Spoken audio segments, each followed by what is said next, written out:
Surf Excel නම් භාගයයි මාසයකට වඩා රිදි සෝදයි. හරිම සුළුයි.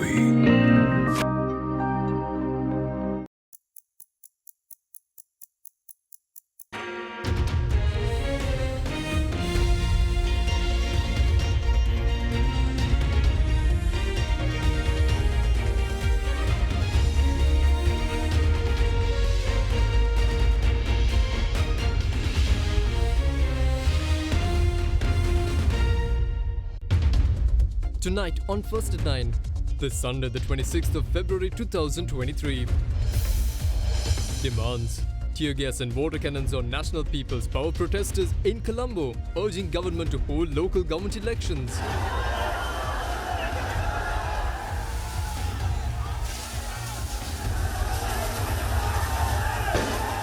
Samagi Jana Balawege leader urges the president to allocate funds for the polls.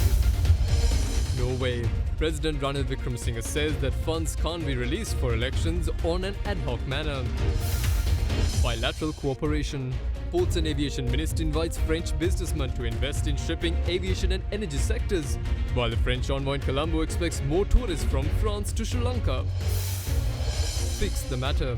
The political and administrative volatility prevailing within Sri Lankan Rugby Union should be addressed to ensure sustainability of the sport, says former South African rugby champion Brian Habana. Seeing the passion at junior level, schoolboy level, is a little bit of a misunderstanding how that then doesn't translate into the Sri Lankan team becoming a force. From AdaDerana, this is AdaDerana First at 9 with Andrew Bernard. Live from Studio 24 in Colombo. Usas pelata pasu qualify vemu ihalata yamu jaya aragamu promotion ekata ilanga දාගත්තොත් ඩිග්‍රිය ගොඩ ජාතික කබලි කළමනාකරණ ආයතනය NIPM වෙතින් රාජ්‍ය වගකීම සහ ලෝපිළිගත් උපාධියක් තරුණ ඔබට Be smart, be qualified, be recognized with NIPM ජාතිය වැවිලි සරසවිය. Very good evening and welcome to AdaDerana 24's English News. In your top story for tonight, the National People's Power took to the streets today, staging a demonstration against the government, demanding the holding of the local government election without further delay. Meanwhile, the police took to action to disperse the protest held by the political party by firing tear gas and water cannons. According to hospital sources, nearly 28 people had been injured and hospitalized during the protest. The National People's Power staged a protest today in Colombo against the government, demanding the holding of a local government election without further delay, under the patronage of its party leader Anurukumara Dissanayake.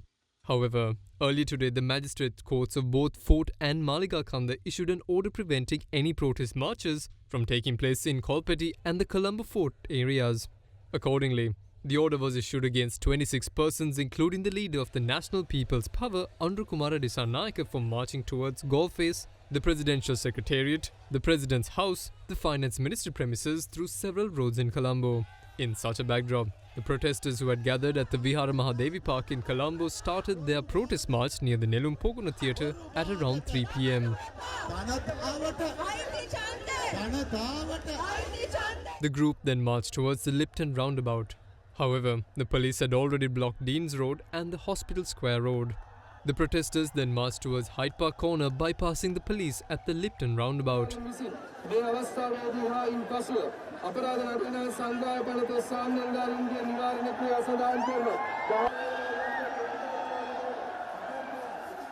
When the protesters reached the Ibanwala junction near Hyde Park, the police had stated that they had not been informed about the demonstration.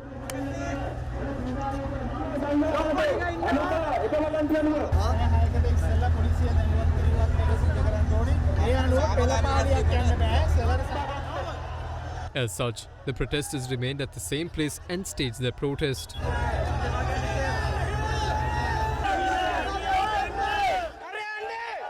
As the protesters tried to bypass the Ibanwala junction, the police fired tear gas and water cannons to disperse the group.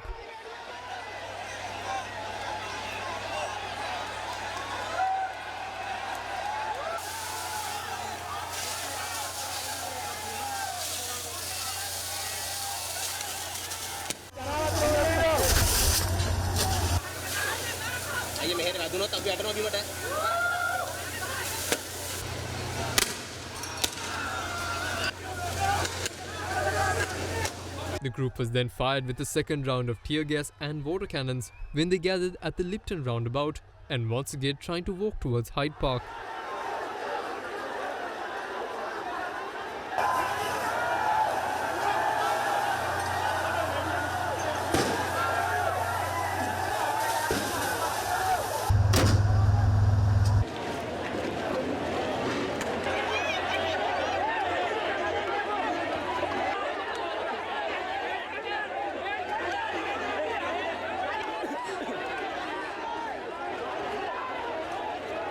Meanwhile, according to hospital sources, 28 people had been injured during the demonstration and was admitted to the Colombo National Hospital for treatment.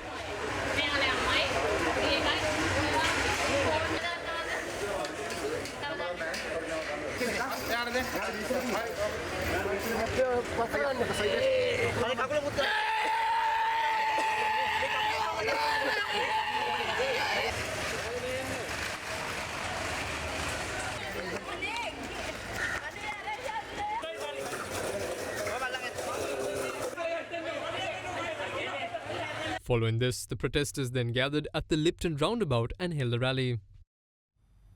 Now, leader of the Samagi Janabala Vegas, Sajid Premadasa, says that not even the executive president of the country can tamper with the constitution. Speaking at an election campaign rally in Mullaitivu, Premadasa further requested President Ranil Wickremesinghe to allocate the necessary funds to hold the local government election. The Samagi Janabala held an election campaign rally in Mullaitivu under the patronage of its party leader Sajid Premadasa.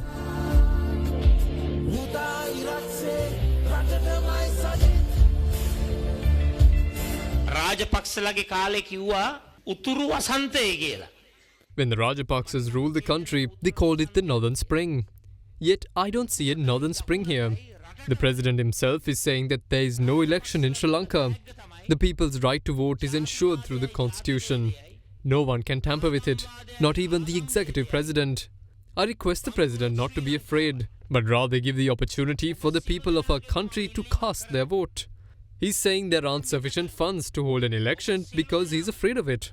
Yet they've got enough funds to hold celebrations as he wishes to. Recently I heard that the Election Commission will undergo changes and 2 people had approved this proposal. How can they make changes to the Election Commission just because it was approved in the Parliament? I request the President to allocate the necessary funds required to hold the local government election. That is how the Constitution is protected.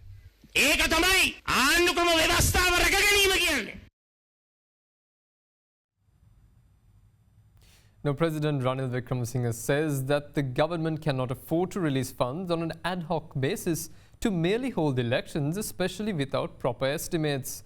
Given the situation, the president added that a certain amount of funds should be set aside as reserve money if the country is unable to procure the money that is expected to come in by March through the International Monetary Fund's EFF facility. Taking to Twitter, President Ranil Wickremesinghe stated that budget was prepared for a whole year and that a certain sum of funds must also be kept as reserve in case the country does not receive the $2.9 billion expected through the IMF's Extended Fund facility. Due to this, he said the funds cannot be released in an ad hoc manner. The head of state further said that the country's spending should be planned out carefully since the country is still faced with an economic crisis. He went on to say that the government is also currently unaware of the proper costs that would have to be incurred in holding the election, saying that the election cost estimated by the Election Commission placed it at 10 billion rupees but requested 6 billion rupees instead. However, he pointed out that the police requested for funds that exceeded the estimated amount. President Wickremesinghe stated that he instructed the Finance Ministry to study them and submit an accurate budget since the government cannot afford to make ad hoc payments right now. The head of state added that financial disbursements must be prioritized at the moment as the country does not have adequate funds. He went on to say that the government has allocated 20 billion rupees to distribute rice to 2.8 million families, pensions for retirees, and relief for small businesses facing bankruptcy. However, Wickremesinghe went on to say that the parliament can inform him if they want these payments delayed. In the meantime, the head of state went on to say that he agreed that a select committee inquiry should be carried out to find out who is responsible for destroying the economy. He added that while the opposition should have ensured this, they did not do so, and as such, he has requested the Prime Minister to take steps to have this appointed by the 3rd week of March. President Ranil Wickremesinghe emphasized that the economy is his top priority and that there will not be a country if the economy does not develop.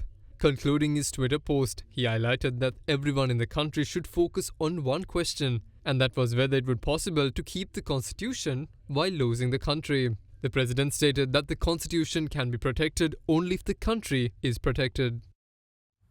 Now, President Ranil Wickremesinghe also says that he will take all the decisions that must be taken to address the current economic situation in the country, regardless of its popularity.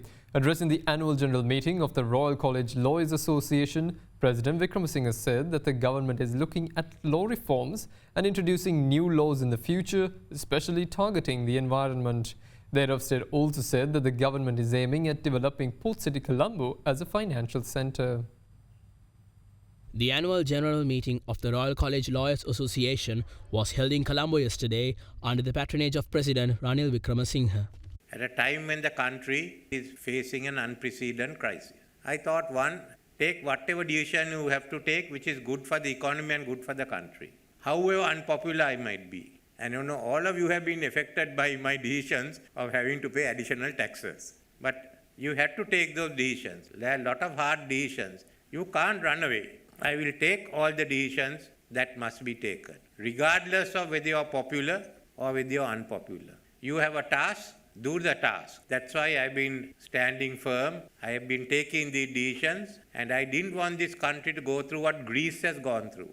And I wanted our economy to pick up by next year, and by 2026 to have performed well enough that we would finish with our extended fund facility program that we will have with the IMF. This is what we have started, and we have 4 years. So it's an ambitious program. It's a risk, but I know we can make it. I also must tell you that we are looking at law reforms, and more than that, new areas for the law. One is environment. There will be a lot of legislation coming out this year and next year. Secondly, develop the port city as a financial center, which will most probably bring offshore economy law, and there will be arbitration. There will be many new areas where we'll bring the UK law in. So these are places where people can learn the law. Now, the Managing Director of the International Monetary Fund, Kristalina Georgieva, called for a more predictable, timely and orderly process for countries under the common framework and for those not covered by it, including Sri Lanka and Suriname. She further stated that the international community has a responsibility to get together and find solutions for the most vulnerable members of the global family. Head of the International Monetary Fund, Kristalina Georgieva, endorsed efforts to strengthen the debt architecture and improve the speed and effectiveness of debt resolution at the G20 summit that concluded yesterday in India. She highlighted that sovereign debt vulnerabilities that were elevated prior to the pandemic have been exacerbated by the shocks caused from COVID-19 and Russia's war against Ukraine. She noted that this situation was particularly true for developing and low-income countries with large development needs and limited policy space. As such, she pointed out that it is important for the G20 to strengthen the debt architecture like it was done in 2020. Georgieva referred to when the G20 carried out a debt service suspension initiative and established the common framework for debt resolution. Nonetheless, she emphasized the importance of a more predictable, timely and orderly process needed both for countries under the common framework and for those not covered by it, including Sri Lanka and Suriname. Meanwhile, whilst reminding the nations of the global growth slowdown in 2023, she said that the international community has a responsibility to come together to find solutions for the most vulnerable members of the global family. She added that this calls for urgent action to strengthen the international financial architecture, especially in the area of debt resolution and strengthening the global financial safety net. Now, the Prime Minister's office rejected recent claims that Prime Minister Dinesh Gunawardena is preparing to resign from his post owing to pressures from certain political parties. Issuing a statement on the matter, the Prime Minister's office said that there is no truth behind those rumours. The PM's office assured that no such requests have been made by any political party thus far. The statement further noted that the spreading of such false claims are all part of an elaborate conspiracy to disrupt the efforts of the current administration.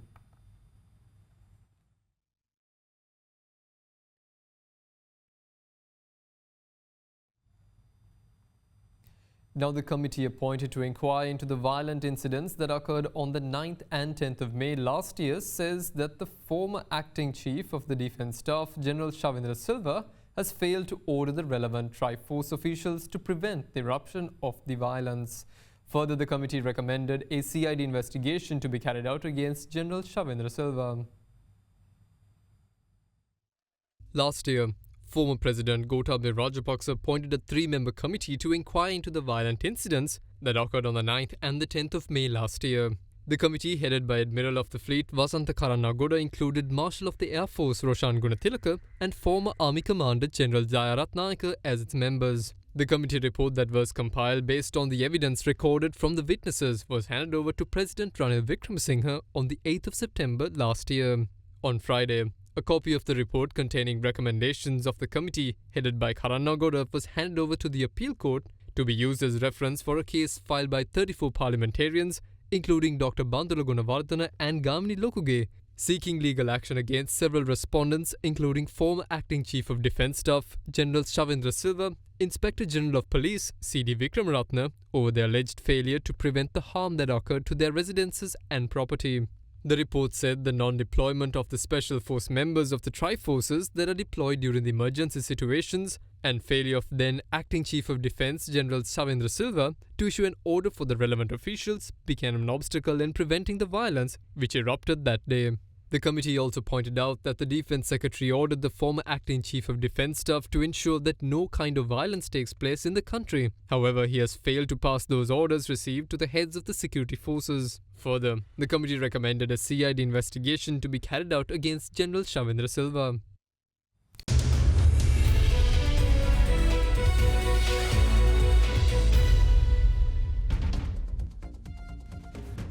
Welcome back. Now, Minister of Ports, Shipping and Aviation Nimal Siripala de Silva extended an invitation to the French businessmen and companies to invest in the sectors of shipping, aviation and energy in Sri Lanka. He made this invitation during a recent meeting with the French ambassador in Colombo. The French envoy, meanwhile, said several French airlines have expressed their willingness to conduct direct flights to Sri Lanka, and as a result, a large number of French tourists are expected to visit via these airlines. French ambassador in Colombo, Jean-Francois Pactet, called on Minister of Port, Shipping and Aviation Nimal Siripala de Silva at the Ministry of Port, Shipping and Aviation premises recently. During the meeting, the French envoy assured all possible support from his government to Sri Lanka in the face of the economic crisis, both within and outside the Paris Club Group. Minister Nimal Siripala de Silva said the government has fulfilled all the promises made to the International Monetary Fund and requested the support of France in signing the agreement with the IMF. In response, the French envoy assured the support of the French government in this regard. Pointing out the large ownership of ships to French businessmen and companies, the minister requested the ambassador to encourage those vessels to sail in the Indian Ocean and to obtain services from the ports of Colombo and Trincomalee. The minister also said the French businessmen and companies are invited to invest in the sectors of shipping, aviation and energy in Sri Lanka. Minister Nimal Siripala de Silva made a request to the French envoy to resume direct air services from Paris to Colombo in France. While conveying a positive response, the French ambassador said several French airlines have already expressed their willingness to conduct direct flights to Sri Lanka and added that a number of French tourists are expected to visit via these airlines. The minister also pointed out that 90% of the technical equipment used for the operations at the Bandaranaike International Airport are manufactured in France and said that there are available opportunities for implementing a joint program with France in the implementation of Sri Lanka's aircraft operations. Now, Sri Lankan Airlines will be resuming flights to Visakhapatnam as part of a global restructuring plan to tap the potential tourism of South India and Sri Lanka. The airlines had operated between Visakhapatnam and Colombo for 1.5 years from 2017, and the services were stopped later as part of the restructuring plan. Speaking to The Hindu, Sri Lankan Airlines manager of Andhra Pradesh and Telangana, Chintaka Pereira, said that Kolkata and Visakhapatnam have been listed in the global restructuring plan of their air services, and soon more flights will be added to their fleet. Pereira also said that religious tourism, including places associated with Hindu mythology, Buddhist sites and wedding destinations in Sri Lanka, are attracting more tourists from India.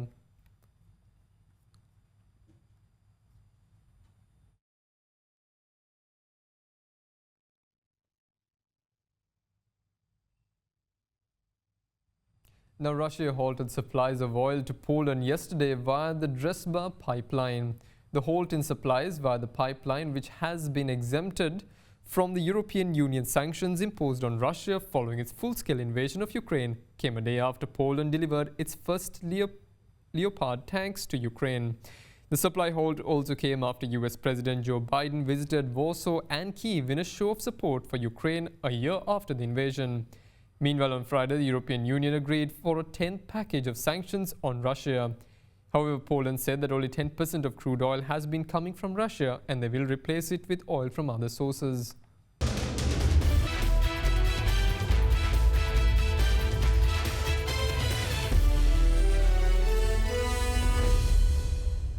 A former South African rugby player and member of the 2007 Rugby World Cup winning team of South Africa, Brian Habana, says that the political and administrative volatility that is prevailing in the Sri Lankan Rugby Union needs to be addressed in order to ensure the sustainability of the sport in the country. Speaking on Spotlight on AdaDerana 24 during his 3-day visit in Sri Lanka, Habana, who is a major fan of Sri Lanka's school rugby, said it is unfortunate to see the now continuation of young rugby talent during school level up until the national level.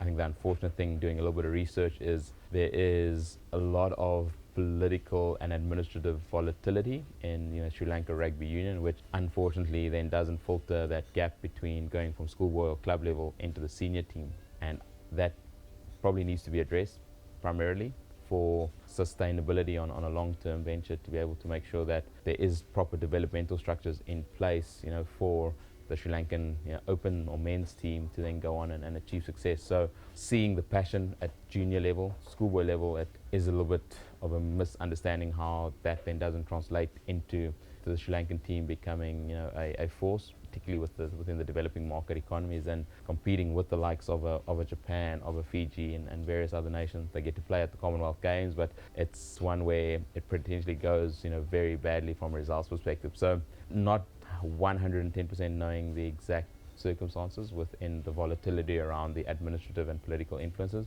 but just seeing the passion and the manner in which rugby is loved and followed at a school and club level. One would hope that passion, that enjoyment, that love for the sport can then portray into the values at a more senior level from an administrative and political environment. So I'm not yet to say what needs to be done. I think someone's got to start somewhere, and that's by having people that are pioneers and wanting to do their jobs for the right reasons for long-term sustainability of the game. As a professional player, what measures are essential for a country like Sri Lanka in order to compete in a World Cup? I think for Sri Lanka, it's getting the right coaches in place for them to understand how the game needs to be played. So it's not going to change overnight, but having good coaches that are technically sound, having good equipment, having good training facilities, having good nutrition, there's many components of the game that need to be addressed if you want to achieve success in the long term. And that's all the news we have for this evening. Join us again tomorrow for the very latest news at the very same time. Have a pleasant evening and good night.